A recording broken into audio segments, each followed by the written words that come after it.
BFM Business. Toute l'info éco et business à la mi-journée.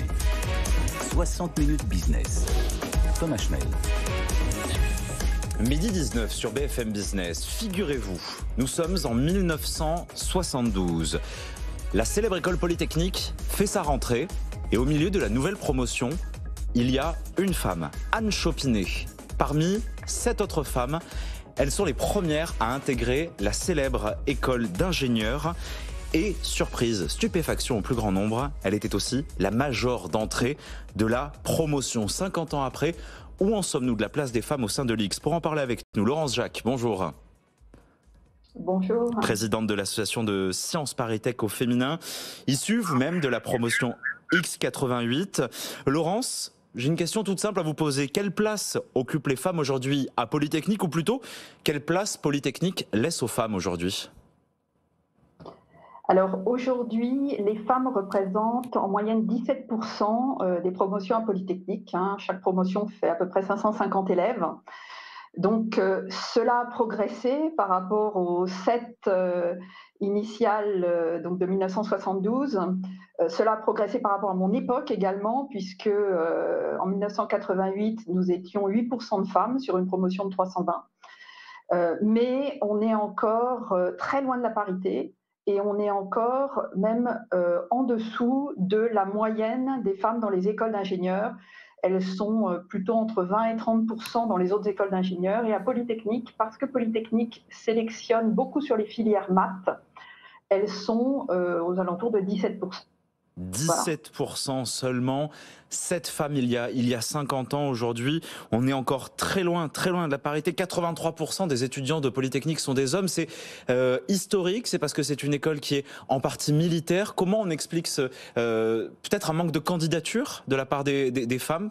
Comment vous expliquez cette place-là? Oui, alors en fait, quand on regarde le nombre de femmes qui présentent le concours, il y a la même proportion de femmes à Polytechnique que de femmes qui présentent le concours. Donc il n'y a pas de biais au niveau du recrutement. Mais effectivement, il y a un problème au niveau des filières qui préparent à Polytechnique, donc les classes préparatoires scientifiques. Polytechnique, comme je disais, recrute énormément sur les filières, ce qu'on appelle MP, maths physique et filières maths. Et en fait, il y a moins de filles qui choisissent ces filières. Et pour moi, cette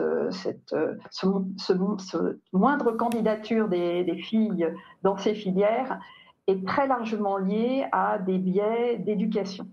Les filles sont moins poussées que les garçons. Quand j'étais à Polytechnique, il y avait des camarades garçons, ils avaient été préparés, mais toute leur vie, depuis leur enfance, pour faire les bonnes filières et intégrer Polytechnique. Ce n'est pas le cas des filles. Et donc, vraiment, mon message, c'est les filles, faites des maths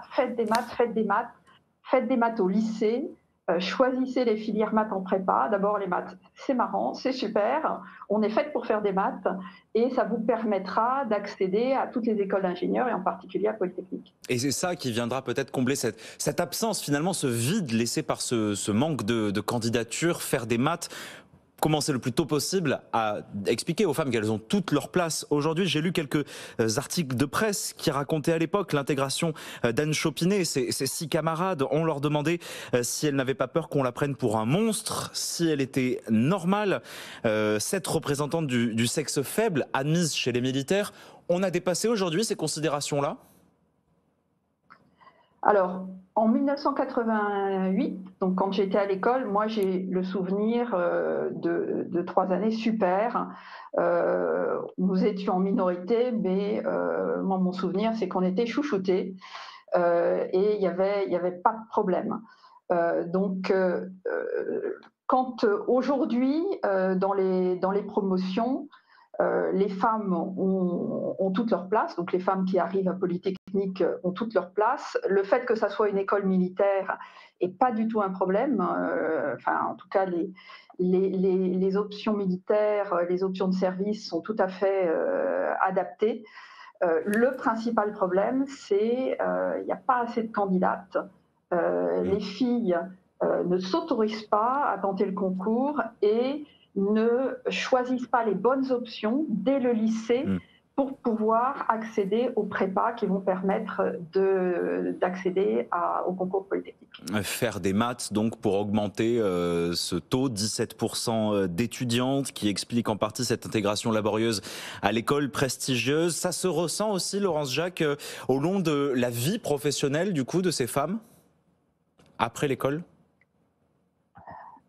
Alors, il n'y a pas encore aujourd'hui assez de femmes ingénieures. Il y a une courbe qui est très surprenante, c'est qu'en fait la proportion de femmes ingénieures, qui est aujourd'hui de l'ordre de 25-28%, a augmenté jusqu'en 2012, et puis depuis 2012, elle stagne.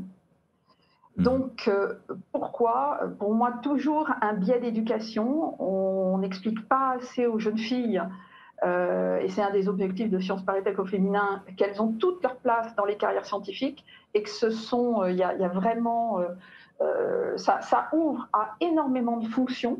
En fait, avec un diplôme d'ingénieur, on peut quasiment tout faire. On peut faire de la recherche, on peut faire du technique, on peut faire du management, on peut faire du marketing technique. Il y a vraiment une gamme énorme, et en fait, on ne l'explique pas assez aux jeunes filles. Ce qui fait qu'elles s'interdisent de tenter ces voies. Mais il est très très important au niveau du monde professionnel qu'il y ait, qu'on se rapproche de la parité en termes de femmes et hommes dans les fonctions techniques et parmi les diplômés d'école d'ingénieurs. Et les récents rapports de ces dernières années montrent que la mixité au sein des entreprises participe aussi à la performance des entreprises, que s'il y a autant d'hommes que de femmes, les entreprises peuvent afficher de très très bons résultats. Exactement. En fait, il y a toute une série d'études. Alors, on peut citer par exemple les études de Women Matter de McKinsey, mais il y a des kyrielles d'autres études qui montrent que les sociétés qui réussissent à avoir une certaine parité dans les fonctions managériales, notamment au niveau homme-femme, ont des performances économiques très supérieures aux sociétés qui ont un management essentiellement masculin. Et en fait, ça s'explique d'après les études par des différences de vision, une différence de regard, et également une excellence managériale qui est construite par cette mixité, qui permet de mieux appréhender les défis auxquels sont confrontées les sociétés. Donc il y a un enjeu majeur dans l'évolution, dans le développement de la mixité pour assurer une économie en meilleure santé et développer les entreprises. Voilà, femmes, prenez les bonnes options, faites des maths et candidatez. Hommes, ouvrez les CODIR et les COMEX pour encourager la mixité et favoriser les performances économiques des entreprises. Merci Laurence Jacques de nous avoir éclairé à midi sur BFM Business, présidente de l'association de Sciences ParisTech au féminin, issue de la promotion 1988 de Polytechnique qui affiche un objectif ambitieux, 30% d'étudiantes, 40% d'enseignantes chercheuses en 2026. C'est demain. Aujourd'hui, les étudiantes au sein de l'X ne représentent que 17%. Midi 28 sur BFM Business.